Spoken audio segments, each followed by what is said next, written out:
Aí, esse aqui é o 390, ó. Nós já fizemos uma pré-montagem aqui para acertar a taxa certinha, a altura do pistão. Perfeita aqui, ó.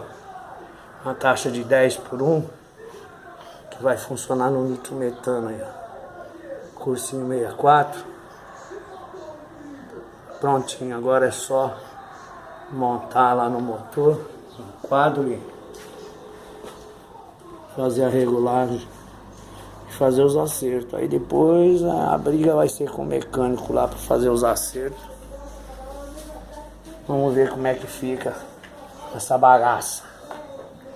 Aí, ó, tá pronto. Agora é só os ajustes finais. É montar e acertar.